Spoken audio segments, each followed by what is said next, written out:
Hey everyone, Cole here from the AdVentureists, and today we're talking about the final site plan to our campground and how we got there over time. If that sounds cool to you, feel free to stick around.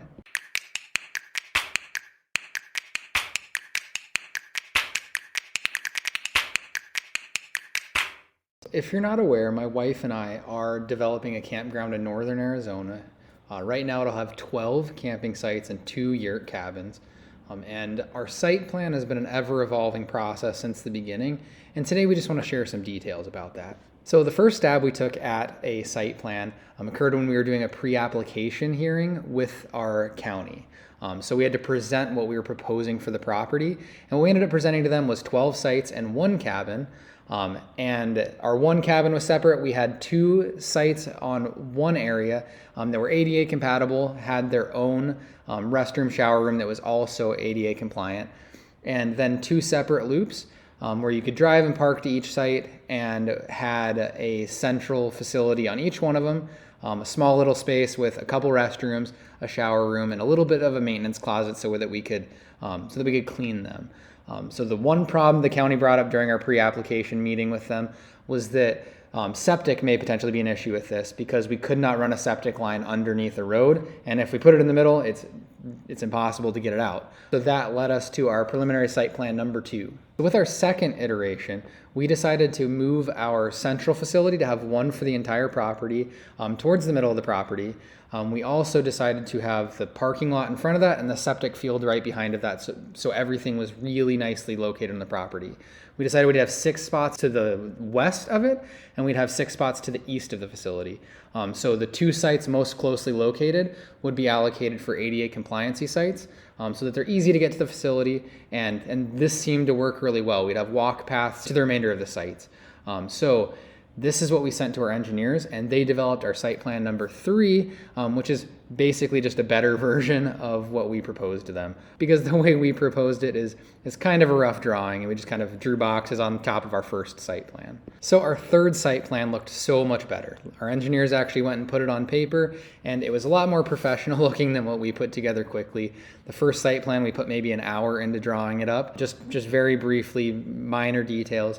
They put a lot more time into actually making it look nice and presentable. So this is what we presented during our first conditional use permit hearing, and we were successful in actually getting a CUP off of this. After we got our CUP, we decided to do topographic surveys and started doing our soils testing, and this is where we ran into a big major issue.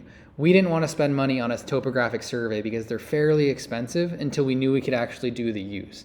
And what we ended up learning is that our topographic survey had a few issues with what we proposed. So these led us to having to refine our site plan and come up with our preliminary site plan number 4, which mitigated some of these issues. So where we had previously showed our roadway, our main roadway coming into the property, on our preliminary site plan number 3, had a maximum slope of about 20%, which is fairly steep, and our topographic survey kind of outlined this. What we learned from it, though, is that on the north side of our property, it maxed out at about 9%, and the average was closer to 5-6%, which is very manageable and actually a fairly good slope. So we decided to move the roadway that direction. The second major issue that we had with our topographic survey was the sloping of our property in general in regards to septic and where we were showing that. So technically we knew that the west side of the property was lower. You could just visually see that. But what we didn't know is that the southwest corner was a little bit lower than the northwest corner. So ideally we wanted to place our septic system on the southwest corner, which is where we currently showed our yurt, and it's not really ideal. What we decided to do is we flipped those, and we wanted to put the septic on the southwest side of the property. So we essentially rearranged the road and the septic, which made us make some changes to the overall property layouts. And that's what we decided to move forward with. While we were moving the roadway and the septic, we put a little bit more thought into the overall property as a whole, and we decided that instead of having a central parking lot where everyone could park and walk to their sites, we thought it would be a little bit nicer to have parking at each individual site and just a little bit more of a benefit to our customers.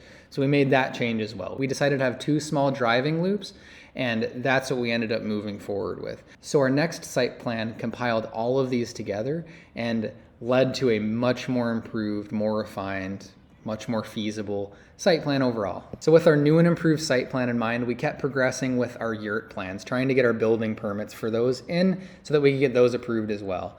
So we started progressing with that, our septic plans, started trying to piece all of this stuff together.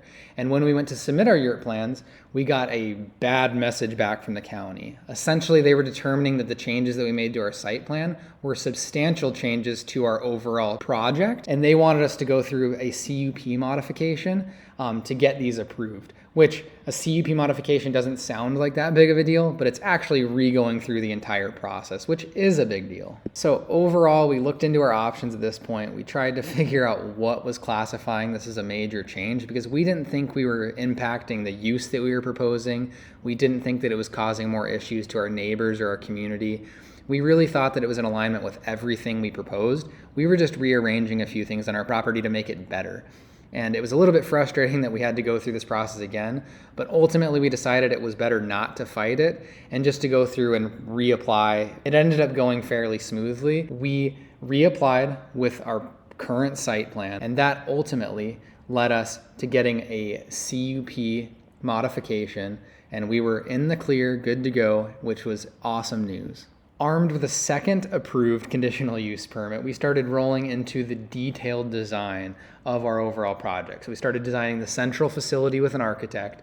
We started designing the grading and drainage for the overall property. We started designing the commercial septic system, as the yurt septic system was already approved.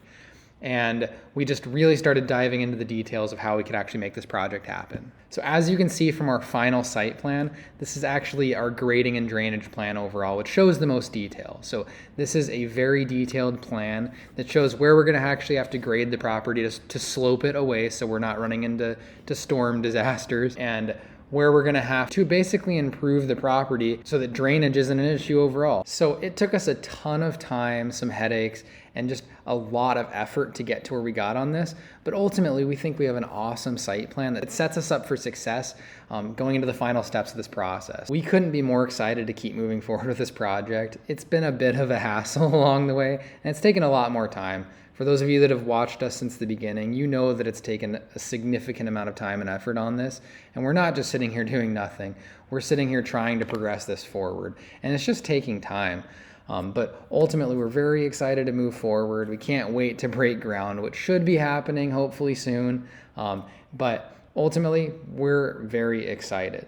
And we just got some good news that is going to be an update later. We're working out some details on it, but something very exciting to share with you in the future about future expansions to our project. So stay tuned. And if you would like to follow along with us on this journey as we start actually building things, please subscribe to the channel, like the video, and I'll talk to you next time.